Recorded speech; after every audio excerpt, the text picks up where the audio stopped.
하나님은 완전한 승리자가 되십니다. 하나님은 그 누구에게도 패배하실 수가 없는 분이십니다. 왜냐하면 하나님은 유일하신 분이시고 전능하신 분이시며 가장 높고 위대하신 분이시기 때문입니다. 세상에서 힘을 가진 자들은 자신들이 누리고 있는 승리를 지켜내기 위해서 끊임없이 누군가와 싸웁니다. 그들은 승리를 지켜내기 위해서 힘을 기릅니다. 또 승리를 지켜내기 위하여 때로는 상대방의 약점을 찾아내려고 합니다. 하지만 제 아무리 세상 사람들이 자신의 승리를 지켜내기 위하여 발버둥 친다 하더라도 이 세상에 완전한 승리는 존재하지 않습니다. 왜냐하면 이 세상 모든 사람들은 다 완전하지 않기 때문입니다. 그렇기 때문에 사람이 소유하고 있는 힘과 능력은 그 언젠가 때가 되면 다 쇠약해지기 마련입니다. 이 세상 그 어디에도 영원한 것은 단 하나도 없습니다. 시합에서 한 번도 패배한 적이 없는 권투 선수도 시간이 지나고 나면 힘이 약해지기 마련입니다. 사업에서 승승장구하던 경영인도 때로는 예상치 못한 실패를 겪을 때도 있습니다. 우리에게 주어진 인생 속에서 언제나 승리만 경험할 수 있다면 얼마나 좋겠습니까? 언제나 형통함으로 우리의 삶이 충만할 수만 있다면 얼마나 좋겠습니까? 하지만 우리가 살아가는 인생은 여전히 불완전하고 온전치 못한 부분들이 많습니다. 그렇기 때문에 우리는 여전히 인생의 어려움과 실패 그리고 패배를 경험하면서 살곤 합니다. 오늘 본 말씀 28절 말씀을 보면은 시편 기자인 다윗은 이스라엘을 향하여서 내 하나님이 너의 힘을 명령하셨도다 말씀합니다. 내 하나님이 너의 힘을 명령하셨도다. 이 표현은 이스라엘의 힘의 근원은 곧 하나님 한 분뿐이라는 사실을 의미합니다. 이 말을 바꿔 말하면 이스라엘은 곧 하나님께서 주시는 힘과 능력으로 승리할 수 있는 나라라고도 표현할 수 있습니다. 성경을 보면 이스라엘이 전쟁에서 승리를 했을 때와 그들이 전쟁에서 패배를 경험했던 순간이 동시에 기록이 되어 있습니다. 먼저 이스라엘이 전쟁에서 승리를 경험했던 때는 언제입니까? 예를 들어 보면은 바로 모세와 아론과 훌처럼 전쟁 중에 하나님께 두 손 들고 기도했을 때에 이스라엘은 승리했습니다. 다윗과 같이 이스라엘이 하나님의 이름을 의지하여서 전쟁에 나갔을 때에 골리앗이 쓰러지고 블레셋을 이기는 역사가 일어났습니다. 아수르 대군의 침공을 받았을 때는 어땠습니까? 당시 유다 왕 히스기야 왕은 어찌할 수 없는 현실 앞에서 하나님 앞에 간절한 마음으로 기도했습니다. 그랬을 때에 하나님의 사자가 아수르 군대 몇 명입니까? 몇 명이죠? 18만 5천 명이죠. 18만 5천 명을 치셔서 그들은 모두 하루아침에 송장이 되고 말았습니다. 반면에 이스라엘이 하나님을 의지하지 않았을 때에는 그들은 전쟁에서 패배를 경험했습니다. 하나님을 의지하지 않았던 사울 왕은 블레셋과의 전투에서 패배하고 비참한 죽음을 경험합니다. 그 옛날 다윗의 영광을 누렸던 이스라엘이 남유다와 북이스라엘로 갈라지고 또 두 나라가 각각 바벨론과 아수르에 의해서 멸망을 당한 이유가 무엇입니까? 그 이유도 결국에는 이스라엘이 하나님을 의지하지 않고 주님의 말씀에 순종하지 않는 결과였습니다. 사랑하는 성도 여러분, 하나님의 백성은 하나님만을 의지해야 합니다. 오직 하나님께서 주시는 힘을 의지하고 하나님께서 주시는 능력을 의지할 때에 하나님의 백성은 진정한 승리를 누릴 수 있습니다. 이 자리에 함께한 저와 여러분은 하나님께서 예수 그리스도의 이름으로 말미암아 특별히 선택하신 하나님의 백성들인 줄로 믿습니다. 이 시간 본문을 함께 살펴보면서 하나님께서 주님의 백성들에게 어떠한 승리를 허락하시는지 이 시간 말씀을 중심으로 살펴보기를 원합니다. 첫째는 세상 권세를 이기는 승리를 허락하십니다. 하나님께서는 세상 권세를 이기는 승리를 주님의 백성들에게 허락하십니다. 29절 말씀 함께 읽어보겠습니다. 29절 시작. 예루살렘에 있는 주의 전을 위하여 왕들이 주께 예물을 드리리이다. 아멘. 29절 말씀을 보면은 예루살렘에 있는 주의 전을 위하여 왕들이 주께 예물을 드리리이다 말씀하고 있습니다. 이 말씀은 하나님께서 이방 나라들을 무너뜨리셔서 그 나라의 왕들로 하여금 하나님 앞에 나와 예물을 드리게 하신다는 말씀입니다. 오늘 본문에서 하나님께서는 이방 나라와 싸우는 이스라엘에게 힘과 능력을 주시겠다 약속하셨습니다. 그래서 하나님께서 주시는 힘과 능력으로 이스라엘로 하여금 승리를 허락하시겠다고 하나님께서는 약속하십니다. 하나님께서 이스라엘에게 승리에 관한 말씀을 들려주셨다면 이스라엘이 해야 할 일은 무엇입니까? 그것은 하나님께서 주신 승리의 약속을 붙잡는 것입니다. 다시 말해서 이스라엘은 하나님의 약속의 말씀이 그들의 삶 속에 완전히 이루어질 것을 신뢰하기만 하면 됩니다. 그렇다면 하나님께서 이스라엘에게 승리를 주시고자 하는 그 이유와 목적이 무엇일까요? 그것은 바로 하나님의 이름을 위해서입니다. 29절 말씀을 보시면은 29절의 상반절을 한번 보시기 바랍니다. 29절의 상반절을 보시면 예루살렘에 있는 주의 전을 위하여라는 표현이 나오죠. 여기서 주의 전은 바로 하나님의 성전을 가리킵니다. 여러분, 하나님의 성전이 어떤 곳입니까? 한마디로 말해서 하나님의 성전은 하나님의 이름이 있는 곳입니다. 열왕기상 8장 29절 말씀을 보면은 이런 말씀이 있습니다. 주께서 전에 말씀하시기를 내 이름이 거기 있으리라 하신 곳 이 성전을 향하여라는 말이 기록되어 있습니다. 방금 읽어드린 구절을 볼 때에 하나님의 성전은 하나님의 이름이 머무는 장소임과 동시에 하나님의 임재가 가득한 장소라는 사실을 알 수 있습니다. 그런데 하나님께서는 말씀하십니다. 하나님께서는 주님의 백성에게 승리를 주실 때에 성전 안에 두신 하나님의 이름으로 말미암아 승리를 허락하시겠다고 말씀하십니다.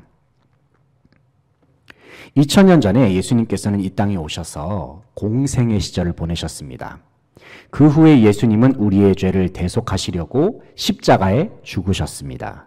십자가에 돌아가신 예수님은 장사된 지 3일 만에 부활하셔서 하늘에 오르셨고 또 하나님 보좌 우편에 앉으셨습니다. 그리고 보좌 우편에 앉아 계신 예수님께서는 주님께서 전에 약속하신 대로 모든 믿는 자들에게 성령을 선물로 보내주셨습니다. 성령이 우리에게 찾아오신 이후에는 모든 그리스도인들은 이제 구약에 나오는 옛날 언약이 아니라 새로운 언약 가운데 사는 존재가 되었습니다. 특별히 주님께서 주신 새 언약의 내용은 무엇이냐면은 모든 그리스도인들이 예수 그리스도의 이름으로 말미암아 성령을 마음에 모시는 성전된 존재가 되었다는 사실입니다. 이 사실이 바로 새 언약의 내용입니다. 고린도전서 3장 16절 말씀을 보면은 너희는 너희가 하나님의 성전인 것과 하나님의 성령이 너희 안에 계신 것을 알지 못하느냐 말씀합니다.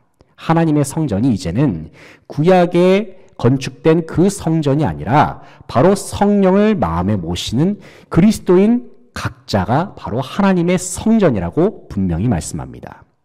이 말씀과 같이 저와 여러분은 하나님의 성령이 머무는 성전된 존재가 되었습니다.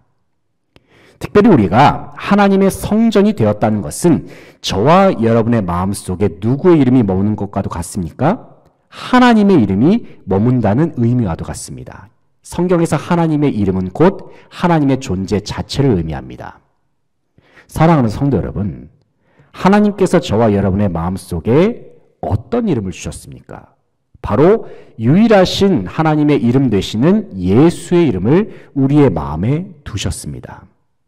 그러므로 하나님께서는 결국에는 우리에게 완전한 승리를 주시지 않을래야 안 주실 수가 없습니다.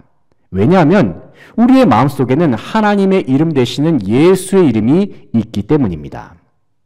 참으로 험하고 예측하기 어려운 이 세상을 살아가는 것 정말 쉬운 일이 아니죠. 세상 곳곳에서 들려오는 여러 가지 소식들을 들어보면 참 우리의 마음속에 여러 가지 근심과 걱정이 스며드는 것을 느끼기도 합니다. 그러나 여러분, 세상에서 불어닥치는 파도가 거세고 세상에서 불어오는 바람이 강하다 하더라도 절망하지 마시기 바랍니다. 왜냐하면 하나님께서는 주님의 성전으로 삼으신 저와 여러분의 마음속에 예수님의 이름을 두셨기 때문입니다. 하나님께서는 주님의 이름을 위하여 자기 백성에게 승리를 허락하시는 분이십니다. 그러므로 오직 예수님의 이름만 붙들고 의지하는 저와 여러분이 되어서 어지러운 이 세상 속에서 주님께서 주시는 완전한 승리를 누리는 모든 성도들 다 되시기를 소망합니다. 둘째는 하나님께서 주시는 어떤 승리냐? 바로 우상 권세를 짓밟는 승리를 허락하십니다. 하나님께서는 우상 권세를 짓밟는 승리를 허락하십니다. 30절, 31절 말씀 같이 한번 읽어보겠습니다. 시작. 갈밭의 들짐승과 숫소의 무리와 만민의 송아지를 꾸짖으시고 은조각을 발 아래에 밟으소서. 그가 전쟁을 즐기는 백성을 흩으셨도다. 고관들은 애굽에서 나오고 구스이는 하나님을 향하여 그 손을 신속히 들리로다. 아멘. 30절을 보시게 되면 갈밭의 들짐승과 숫소의 무리와 만민의 송아지를 꾸짖으시고 말씀합니다. 여기서 갈밭의 들짐승이라는 표현은 애굽의 우상들 그리고 당시에 신으로 추앙받았던 애굽의 왕을 상징합니다. 왜냐하면 애굽 땅에 갈대밭이 많이 있었거든요. 갈밭들이 많이 있었기 때문에 성경에서 갈밭의 들짐승이라 함은 애굽과 또 애굽에 속한 우상들, 왕들을 상징한다고 할 수가 있겠습니다. 그리고 이어지는 숫소의 무리와 만민의 송아지, 은조각이라는 표현들이 나오는데 이것들은 애굽의 주변 나라들의 우상들 그리고 그 나라의 왕들을 의미합니다. 30절에서 가장 힘이 강한 세력은 갈밭의 들짐승으로 표현되는 애굽이었습니다. 당시 애굽은 최강대국으로서 주변 나라들을 다스리는 권세를 가지고 있었습니다. 아마도 애굽의 주변 나라들은 애굽 왕에게 잘 보이기 위해서 조공을 바치기도 하면서 애굽 왕 바로를 향한 그들의 충성심을 내보이기 위해서 아마 무진장 애를 썼을 것입니다. 애굽이 전성기 시절을 보냈을 때에는 온 세상 나라들이 다 애굽을 두려워했겠죠. 그리고 애굽의 통치자인 바로를 마치 신처럼 떠받들면서 바로를 우러러보기도 했습니다. 하지만 시편 기자는 30절에서 이렇게 선포합니다. 그것은 이 세상 그 어디에도 하나님을 대신할 자가 없다는 사실입니다. 애굽의 영광이 찬란해 보일 수 있습니다. 눈에 보이는 이방 나라의 우상들이 화려해 보일 수도 있습니다. 하지만 그 우상들이 하나님께서 계시는 자리를 넘보는 순간 결국에는 하나님께서는 그 모든 것들을 친히 짓밟으시고 흩으신다라고 분명히 말씀하십니다. 사람의 마땅한 본분은 온 세상의 주인 되시는 하나님을 예배하는 것입니다. 하나님이 아닌 그 누구도 예배의 대상이 될 수 없고 경배의 대상이 될 수 없습니다. 만약에 사람이 자신의 위치를 망각하고 스스로가 하나님의 위치까지 높아지려고 한다면 그러한 모습은 교만이란 단어로도 담아낼 수 없을 만큼 패역한 일이 될 것입니다. 자기 스스로를 하나님이라 칭하고 자기 자신이 경배의 대상이 되고자 하는 모든 사람들은 우상과 다를 바가 없습니다. 여러분 한번 이 세상 속에서 벌어진 일들을 우리가 생각해 보시기 바랍니다. 자기 자신이 마치 전능한 능력을 가진 양 행세하면서 스스로를 가리켜서 나는 하나님이다 라고 말하는 사람이 얼마나 많습니까? 우리나라 땅만 해도 나는 하나님이다, 나는 재림 예수다 라고 말하는 사람들이 몇천 명이나 된다는 이야기가 있습니다. 얼마나 그런 사람들이 많은지. 수많은 이단 종교의 교주들이 있습니다. 그뿐만 아니라 절대적인 권력을 가지면서 자기 자신이 마치 신적인 존재인 양 행세하면서 떠벌려대는 그러한 세상 왕들의 모습도 우리는 보지 않습니까? 가끔은 그들이 이 세상 속에서 아무런 거리낌 없이 활동을 하는 모습, 그 누구의 방해도 받지 않으면서 살아가는 모습들을 보게 되면 도대체 저들은 언제쯤 심판을 받을까라는 그런 생각이 들 때가 있습니다. 그러면서 참 마음이 불편하고 안타까움과 불안함을 느낄 때도 있죠. 하지만 하나님께서는 분명히 말씀하십니다. 그것은 하나님께서는 온 세상의 모든 헛된 우상들을 꾸짖으신다 말씀하십니다. 우상의 모든 형상들을 주님께서 친히 짓밟으시겠다라고 말씀하십니다. 그뿐만 아니라 하나님께서는 궁극적으로는 모든 우상의 우두머리인 사탄을 완전히 짓밟으셔서 우리로 하여금 완전한 승리를 주시겠다고 약속하여 주십니다. 로마서 16장 20절 말씀을 보면은 이런 말씀이 있습니다. 평강의 하나님께서 속히 사탄을 너희 발 아래에서 상하게 하시리라. 그렇습니다, 여러분. 바로 이 말씀처럼 평강의 하나님께서는 주님의 때가 되면 반드시 우리의 발 앞에서 모든 악한 세력들을 완전히 짓밟으실 것입니다.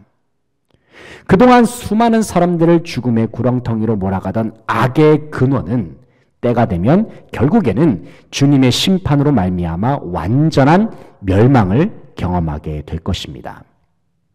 모든 악에 대하여 완전한 승리를 허락하실 주님을 기억할 수 있길 바랍니다. 하나님은 결국에는 우리에게 승리를 허락하십니다.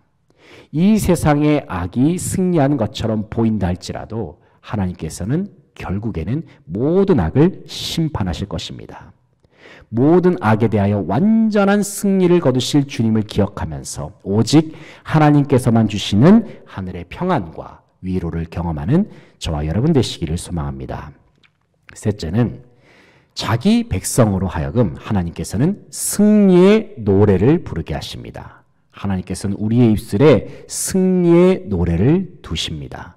35절 말씀 같이 읽어보겠습니다. 35절 시작. 하나님이여 위엄을 성소에서 나타내시나이다. 이스라엘의 하나님은 그의 백성에게 힘과 능력을 주시나니 하나님을 찬송할지어다. 아멘. 35절 하반절을 보면은 이스라엘의 하나님은 그의 백성에게 힘과 능력을 주시나니 하나님을 찬송할지어다 말씀합니다.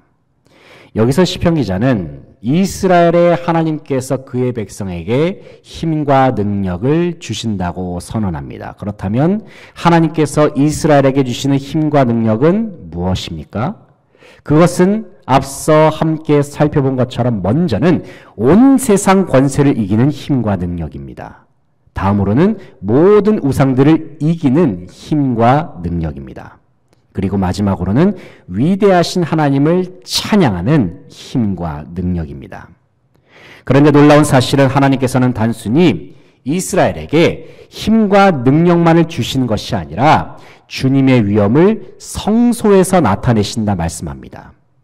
35절의 상반절을 보시면은 하나님이여 위엄을 성소에서 나타내시나이다 말씀합니다.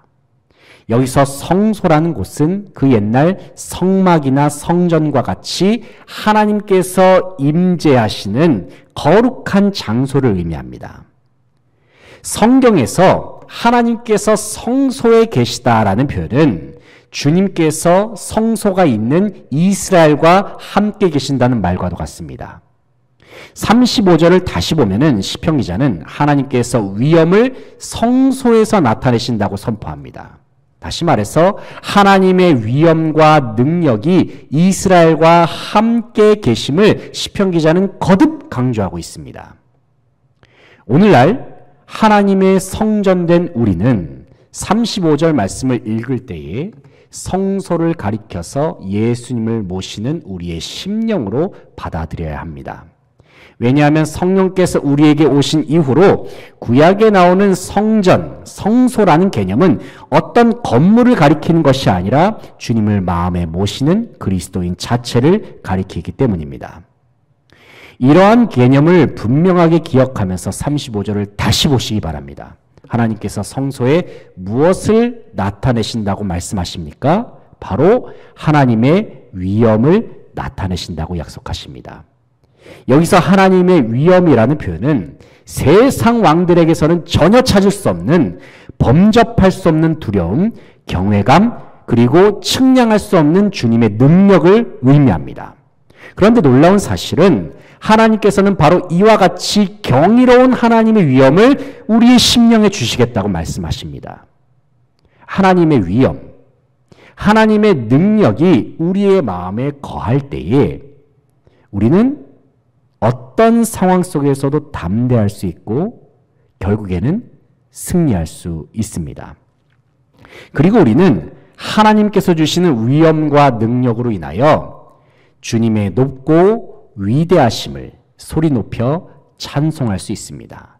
이런 의미에서 찬송도 내 힘으로 하는 것이 아닙니다. 하나님께서 주시는 기쁨과 하나님께서 주신 능력으로 우리는 하나님을 찬양할 수 있습니다. 사랑하는 성도 여러분, 이처럼 하나님께서는 주님의 백성들의 마음속에 하나님의 위대하신 능력을 선물로 허락하셔서 우리로 하여금 승리케 하시고 더 나아가서 우리의 입술로 하여금 승리의 노래를 부르게 하십니다. 35절의 하반절을 보시면 이스라엘의 하나님은 그의 백성에게 힘과 능력을 주시나니 하나님을 찬송할지어다 말씀합니다. 우리를 사랑하셔서 우리의 심령 속에 위대한 힘과 능력을 공급하여 주시는 하나님을 다 함께 높여드릴 수 있는 저와 여러분 되시기를 소망합니다.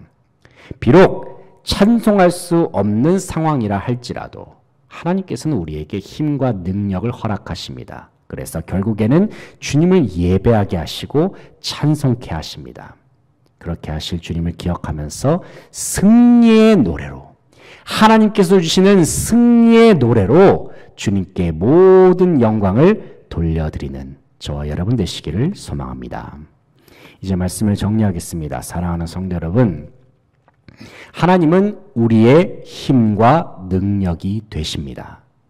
우리는 오직 하나님께서 주시는 힘과 능력을 의지할 때에만 진정한 승리를 누릴 수 있습니다. 특별히 하나님께서는 주님의 백성들로 하여금 모든 세상 권세에 대하여 승리케 하십니다. 모든 악한 권세에 대하여 승리케 하십니다. 무엇보다도 주님의 백성들의 심령 속에 하나님께서는 위대하신 능력을 선물로 주십니다. 그래서 자기 백성들로 하여금 승리의 노래, 승리의 찬송을 부르게 하십니다.